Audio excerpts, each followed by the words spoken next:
ಹಳೆ ಗಿಡದಂತೆ ಕಾಣ್ತಾ ಇರುವಂತಹ ಈ ಸೊಪ್ಪನ್ನು ಕೊಮ್ಮೆ ಸೊಪ್ಪು ಅಂತ ಕರಿತೀವಿ ನಮ್ಮ ಹಳ್ಳಿ ಕಡೆ. ನಿಮ್ಮ ಹಳ್ಳಿ ಕಡೆ ಏನಂತ ಕರಿತೀರೋ ತಪ್ಪದೆ ಕಮೆಂಟಲ್ಲಿ ತಿಳಿಸಿ. ಈ ಸೊಪ್ಪನ್ನು ಸಂಸ್ಕೃತದಲ್ಲಿ ಪುನರ್ನವ ಸೊಪ್ಪು ಅಂತ ಕರೀತಾರೆ. ಒಟ್ಟಾರೆ ಹೇಳಬೇಕು ಅಂದರೆ ಹೆಸರೇ ಹೇಳುವಂತೆ ಇಡೀ ದೇಹಕ್ಕೆ ಪುನರ್ಚೇತನವನ್ನು ನೀಡುವಂತಹ ಒಂದು ಅದ್ಭುತ ಔಷಧೀಯ ಗುಣವನ್ನು ಹೊಂದಿರುವಂತಹ ಈ ಪುನರ್ನವ ಸೊಪ್ಪು ಅಮೂಲ್ಯ ರತ್ನ ಅಂತಲೇ ಹೇಳ್ಬೋದು.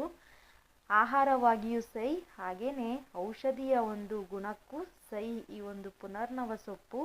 ಚಟ್ನಿ ಮಾಡೋದಂತೂ ತುಂಬ ಅದ್ಭುತ ರುಚಿಯನ್ನು ಕೊಡುತ್ತೆ. ಹಳ್ಳಿ ಹೆಣ್ಮಕ್ಳಂತೂ ತುಂಬ ಅದ್ಭುತ ರುಚಿಯಾದಂತಹ ಒಂದು ಈ ಸೊಪ್ಪಿನ ಚಟ್ನಿ ಮಾಡ್ತಾರೆ, ಪಲ್ಯ ಮಾಡ್ತಾರೆ, ತುಂಬ ರುಚಿಯಾಗಿರುತ್ತೆ. ಇವತ್ತು ಈಸಿಯಾಗಿ ಚಟ್ನಿ ಎಲ್ಲ ಮಾಡಿ ತಿನ್ನೋಷ್ಟು ಪೇಷನ್ಸ್ ಇಲ್ಲ ಅನ್ನೋರಿಗೆ ಈಸಿಯಾಗಿ ಯಾವ ರೀತಿ ಒಂದು ತಾಜಾ ಎಲೆಗಳನ್ನು ತೊಗೊಂಬಂದು ಜ್ಯೂಸ್ ಮಾಡಿ ಸೇವನೆ ಮಾಡ್ಬೋದು ಅಂತ ತಿಳಿಸ್ಕೊಡ್ತೀನಿ. ವಿಡಿಯೋವನ್ನು ಸ್ಕಿಪ್ ಮಾಡದೆ ಪೂರ್ತಿ ನೋಡಿ.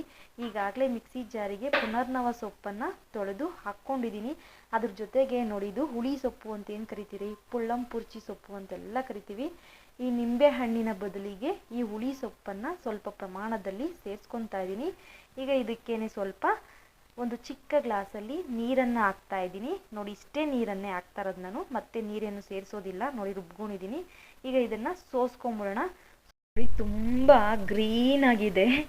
ಇದು ಏನು ಗೊತ್ತಾ, ಈ ಜ್ಯೂಸನ್ನು ಮಾಡಿ ಸೇವನೆ ಮಾಡೋದ್ರಿಂದ ನಮ್ಮ ರಕ್ತಹೀನತೆ ಸಮಸ್ಯೆಯನ್ನು ನಿವಾರಣೆ ಮಾಡುತ್ತೆ, ನಮ್ಮ ಇಡೀ ದೇಹವನ್ನು ಪುನಶ್ಚೇತನಗೊಳಿಸುತ್ತೆ, ಅಂದರೆ ನಮ್ಮ ಒಂದು ಯೌವನವನ್ನು ವಾಪಸ್ ತರುತ್ತೆ ಅನ್ನುವಂತಹ ಒಂದು ಹಿರಿಯರ ನಂಬಿಕೆ ಇದು.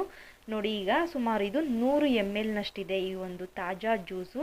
ಇದಕ್ಕೆ ಈಗ ನಾನು ಸುಮಾರು ಒಂದು 2 ಟೇಬಲ್ ಸ್ಪೂನ್ನಷ್ಟು ನಾನು ಜೇನುತುಪ್ಪವನ್ನು ಸೇರಿಸ್ಕೊತಾ ಇದ್ದೀನಿ.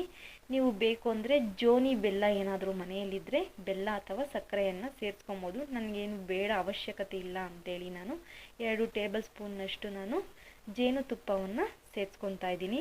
ಸೊ ತುಂಬ ಅದ್ಭುತ ರುಚಿ ಕೊಡುತ್ತೆ, ಹುಳಿ ಹುಳಿಯಾಗಿರುತ್ತೆ. ಆ ಜೇನಿನ ಒಂದು ಸ್ವಾದ ತುಂಬ ಚೆನ್ನಾಗಿರುತ್ತೆ. ನೀವು ಮನೆಯಲ್ಲಿ ಟ್ರೈ ಮಾಡಿ ಕುಡೀರಿ. ಈ ಒಂದು ರಕ್ತಹೀನತೆಯನ್ನು ನಿವಾರಣೆ ಮಾಡುತ್ತೆ.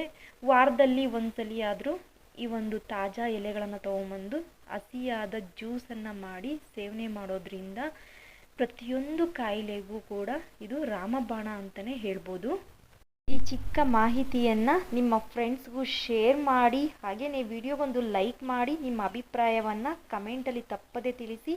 ಇನ್ನಷ್ಟು ಅಪ್ಡೇಟ್ಗಾಗಿ ಹಳ್ಳಿ ಮನೆ ಔಷಧಿ ಫೇಸ್ಬುಕ್ ಪೇಜನ್ನು ಫಾಲೋ ಮಾಡಿ, ಹಾಗೆ ಯೂಟ್ಯೂಬ್ ಚಾನಲನ್ನು ಸಬ್ಸ್ಕ್ರೈಬ್ ಮಾಡಿ. ಧನ್ಯವಾದಗಳು.